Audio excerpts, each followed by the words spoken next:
Olá, estudantes, espero que todos estejam bem. Nessa videoaula eu quero falar um pouco sobre dilemas e modelos éticos. Tanto é que na nossa atividade, na nossa ATP, vocês já estão desenvolvendo a primeira e já adentrando a segunda etapa da nossa ATP, tentando trazer a relação de um dilema ético. Então, como eu já abordei no encontro online e também lá no primeiro vídeo, que foi explicado o que é um dilema. O que é um dilema é uma dúvida que a gente pode ter, uma escolha que a gente pode ter em uma situação bem cotidiana, uma situação simples e cotidiana. Vou tomar suco ou vou tomar refrigerante? É um dilema, você tem que escolher. E nós vimos, já que só a nível de reforço, nós vimos que o dilema ético, a questão é muito mais embaixo. Ou seja, um dilema ético ele vai envolver responsabilidade das nossas decisões, porque envolve também a vida de outras pessoas. E no dilema ético a gente sempre visa o bem comum e não apenas o interesse próprio.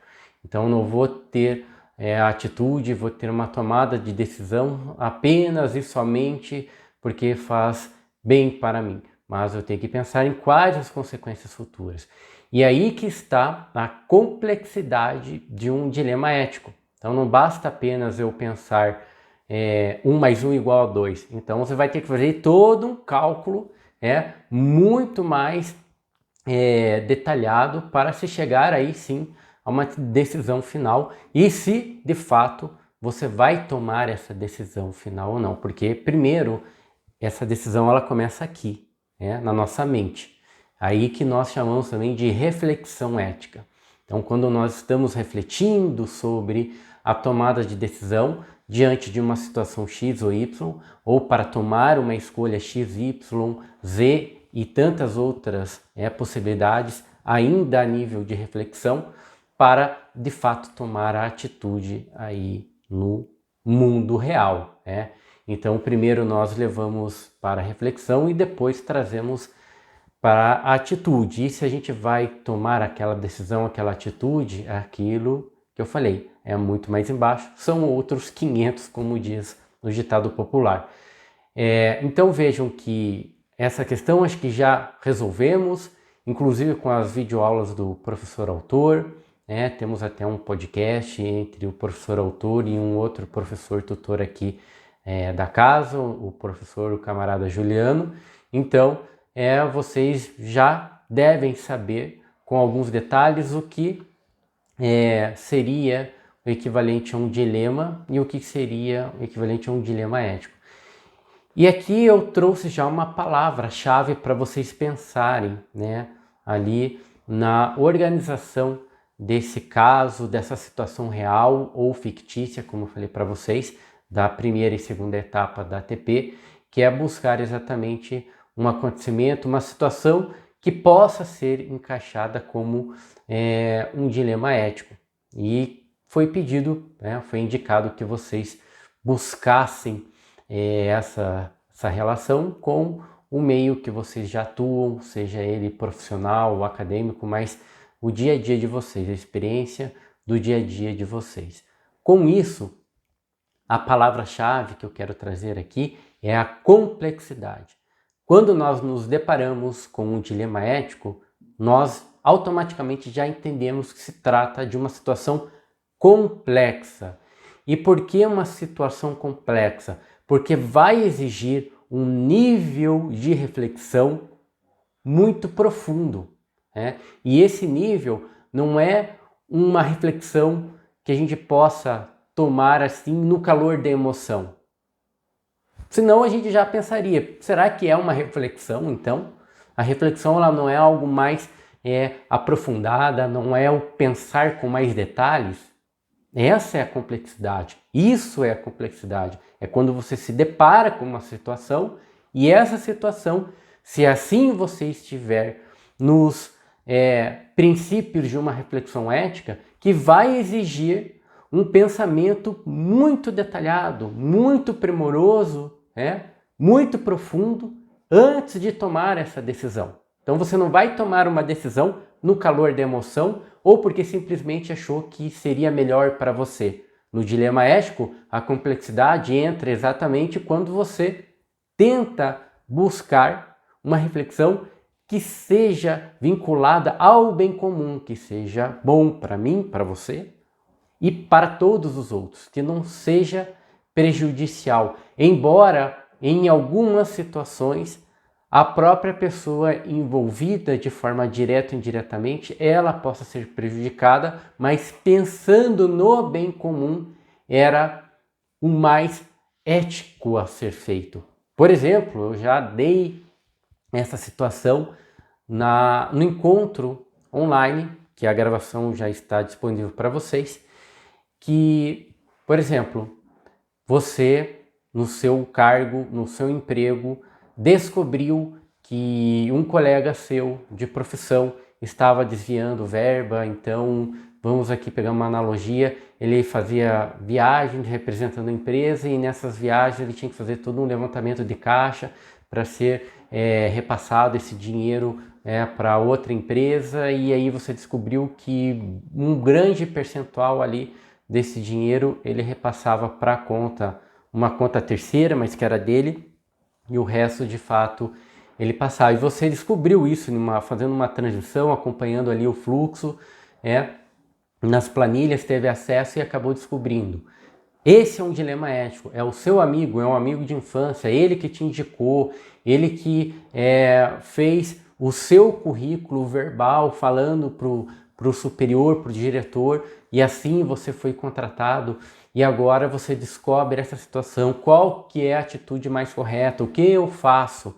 Isso é um dilema. E veja, você não vai tomar uma atitude apenas no calor da emoção, não, ele é meu amigo e eu vou preservar e não vou falar nada. Mas ao mesmo tempo, quantas outras pessoas estão sendo prejudicadas por esse desvio de dinheiro indevido para a conta dele e que não deveria ser desviado?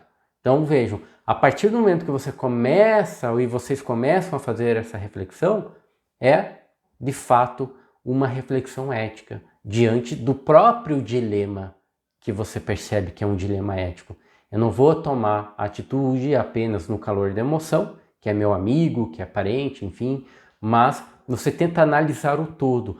E é exatamente essa análise do todo que nós chamamos de complexidade. Então não é fácil, não é de imediato, não é no calor da emoção e não é por causa disso que ele é bonzinho, porque ele é meu amigo, assim, assim, assado. Mas você tem que analisar de uma forma mais neutra o contexto geral e tentar equilibrar aqui a balança para não ser injusto na grande maioria, né? Porque a grande maioria que eu falo é todas as outras pessoas que aí estão envolvidas. Então, diante desse dilema ético profissional, o que você faria? Ou melhor, como você começaria a refletir antes de tomar qualquer decisão? Então é isso que vocês vão começar a fazer agora nessas duas primeiras etapas. Como eu já indiquei no encontro online, professor, mas eu não passei por nenhuma situação parecida. Faz um esforço que com certeza vocês vão se lembrar de algo muito próximo.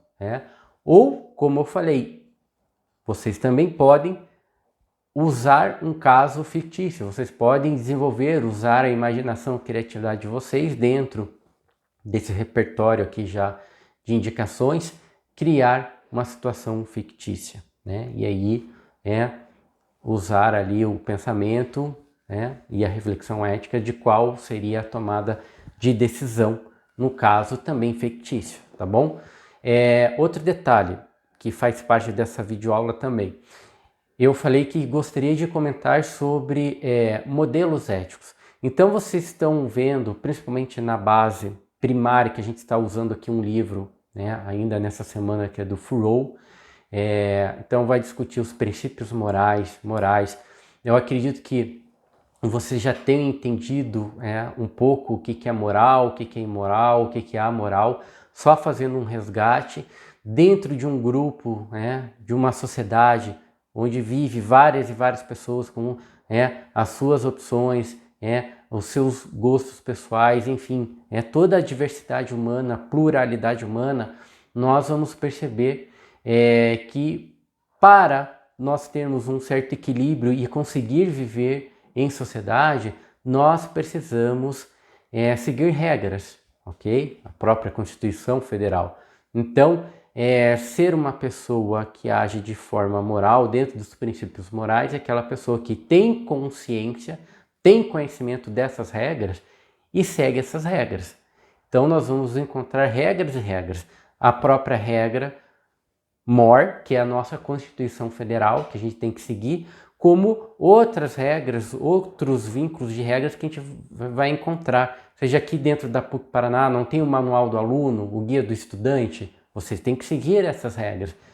Na empresa que vocês já atuam, fazem estágio, não tem lá o código de conduta dos trabalhadores, é um código moral também. Então essas são regras morais que a gente tem que seguir para que haja harmonia no grupo ou na sociedade como um todo. O que seria então o imoral? O imoral é aquela pessoa que tem conhecimento, tem consciência dessas regras, seja da Constituição Federal, seja do Código de Conduta da empresa, seja o guia do estudante, o manual do aluno da instituição que está vinculado, e mesmo assim ele vai lá e quebra essa regra. Por quê? Porque ele está agindo por conta própria.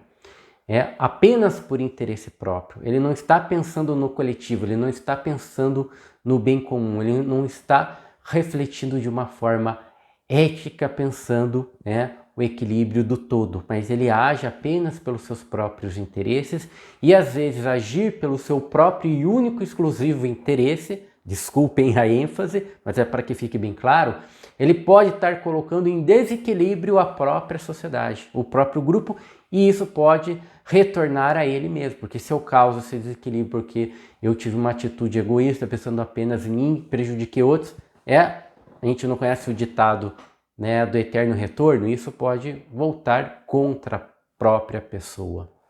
Então aqui definimos, reforçamos o que entendemos por moral, aquele que segue as regras, a conduta, o código, enfim, e tem conhecimento. O imoral é exatamente o contrário, é aquele que tem conhecimento, ele tem a consciência, mas mesmo assim o que ele faz? Ele vai lá e quebra a regra e age apenas por conta própria. E aí de bônus nós temos um terceiro tópico, item, que seria o amoral. O amoral é aquele que não tem conhecimento das regras, ele não tem consciência dessas regras e, embora ele quebre essas regras, ele não pode ser responsabilizado. Nossa, professor, mas quem que entraria então nesse caso? Crianças que não respondem pelos seus atos, não criaram juízo, não tiveram todo o seu desenvolvimento até o que a gente acredita que é o início da fase adulta. Então, por isso que no Brasil, por exemplo, nós vamos ter a maioridade 18 anos, alguns países vão ali intercalar entre 16 a 18 anos, mas não se responsabiliza pelos seus atos. Crianças, pré-adolescentes, enfim, pessoas idosas também. E veja que aqui, no caso de pessoas idosas, até nós temos um ponto bem delicado a se refletir. Mas a pessoa idosa, ela tem o conhecimento das regras, se ela é uma pessoa lúcida, e ela tem ainda o seu juízo bem lúcido. Sim, mas, por exemplo, um idoso que não conseguiu, fisiologicamente falando, segurar o xixi, acabou fazendo xixi nas calças na fila do banco. Ele sabe, ele tem a consciência que ele não pode fazer as suas necessidades em público, na fila, no chão de um estabelecimento. Mas ele vai ser julgado, ele está cometendo um crime, aqui ele entra como uma pessoa amoral, porque já também não se responsabiliza pelos seus atos, inclusive aqui no caso bem mais específico, pelo controle do seu próprio sistema urinário, da sua própria fisiologia, ele não tem mais controle. Então seria amoral nesse sentido, porque não vai ser responsabilizado por esse ato, a não ser que seja um outro contexto, mais grave, enfim, tendo a consciência, vai lá, cometa, dependendo do que cometer, vai ter sim a consequência, mas aqui eu estou em uma parte ainda mais geral, mais simples, tá? Pessoas com necessidades especiais, neuroatípicas, né, que é um termo usado hoje também, também não se responsabilizam pelos seus atos, em alguns casos, não tem consciência sobre aquele ato que cometeu. A consciência que eu digo não é que elas não tenham linguagem, não se comunicam, não tenham um pensamento, não é isso. É a consciência da ideia de regra. Eu não posso fazer isso porque estou quebrando uma regra, entenderam? Então, nesse caso também não se responsabiliza e nesse caso também se encaixa em um sujeito, em uma pessoa amoral. Então vejam, nós vimos o que é moral, uma pessoa que age dentro da moral, uma pessoa que é imoral, que comete, uma atitude que vai ser encaixada como imoral. E por último vimos a moral, a pessoa, o sujeito que não se responsabiliza pelos seus atos e às vezes não tem conhecimento daquela regra, daquela lei, enfim. Então também aí ela quebra a regra, mas ela não vai ser daí responsabilizada por ter quebrado essa regra. Ok? Acho que isso a gente entendeu. E por fim, e todos esses elementos vocês podem usar no desenvolvimento aí da TP e até para fundamentar melhor o desenvolvimento ali, a criação do texto de vocês. E aí por fim, por último, que eu gostaria aqui de dizer para vocês, que dentro desses pensadores que o próprio Thoreau vai trazer ali no livro, e depois vocês vão ver ali outros textos, a gente vai ver alguns que vão ser muito mencionados, Aristóteles, a gente vai ter o próprio Kant, e nós vamos ter alguns autores daí mais contemporâneos, por exemplo, Hans Jonas. E aqui só para eu dar algumas dicas para vocês desses autores que discutiram e criaram uma reflexão sobre a ética pelo o seu prisma, é o que a gente chama de modelos éticos. Então, em Aristóteles, nós vamos ter um modelo ético. Em Kant, nós vamos ter outro modelo ético. Hans Jonas, outro modelo ético. Então, por exemplo, lá em Aristóteles, a ética nicômaco é a mediania, de não agir com exagero, nem razão demais, nem muita emoção, mas sempre passar pelo crivo da razão, buscar uma vida virtuosa, então sem os exageros. Isso é um modelo ético, Não, e sempre pensar no coletivo, porque os meus exageros também podem comprometer o grupo. Então, não ter uma vida exagerada e dentro de uma vida que busca a virtude é um caminho que visa a felicidade. Esse é o modelo ético de Aristóteles. Claro que um mega resumo que eu estou fazendo para vocês. Um outro autor que a gente vai ver o nome dele aí transitando nos nossos materiais é o Kant. E o modelo ético dele, super famoso até hoje, é o imperativo categórico. Então, não agir com base apenas no interesse próprio que vá comprometer o bem comum todo. Então, eu tenho aí dois princípios que eu tenho que aplicar no modelo ético de Kant. É o nível, o tópico da universalização. Então eu tenho que, nessa minha reflexão ética, pensar como eu posso atingir, de forma geral, o máximo número de pessoas e que isso seja uma ação boa, e com resultado bom para todos. Se eu consigo realizar esse tipo de reflexão, esse tipo de alcance que então vai ser uma boa, nós temos aí o primeiro tópico, o primeiro princípio, que é da universalização. E o outro que ele vai colocar é o do desinteresse. Então eu não posso colocar o que eu acho que eu gosto vai ser primeiro ou melhor para mim, e se é bom para mim, então eu não estou me importando muito com os outros. Isso não pode acontecer. Então você tem que ter esse desinteresse em questões apenas pessoais, pensando em si, mas como eu falei, pensar no todo, no coletivo e no bem comum.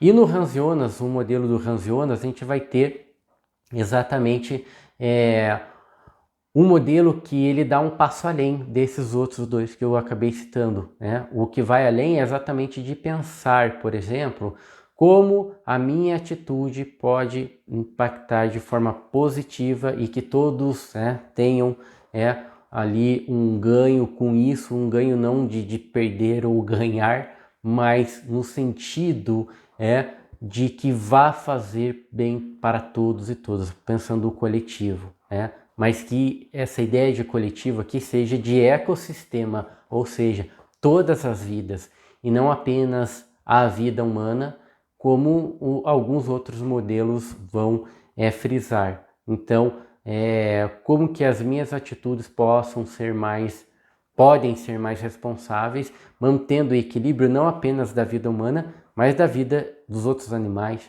dos outros reinos também, vegetal, mineral, para que o planeta fique também, a vida, a biosfera, também fique em equilíbrio, e não apenas a vida humana, como se só a vida humana então importasse em modelos éticos anteriores. Então, dentro desses modelos éticos, vocês podem usar alguns tópicos, algumas ideias para também fundamentarem e criar, inclusive, os seus dilemas éticos. Tá? Então, como que você usaria? Mas essa parte de fundamentação nós vamos ver na etapa 3 e na etapa 4 da nossa ATP, que aí vai entrar um pouco mais da fundamentação filosófica da ATP de vocês, ok? Então, espero que tenha ajudado com essa videoaula a refletir um pouco melhor, entender esses detalhes da nossa ATP, e qualquer dúvida podem contar comigo pelo Fale com a gente, pela opção Fale com o Professor Tutor, ok? Ótimos estudos, boa sorte, abraço.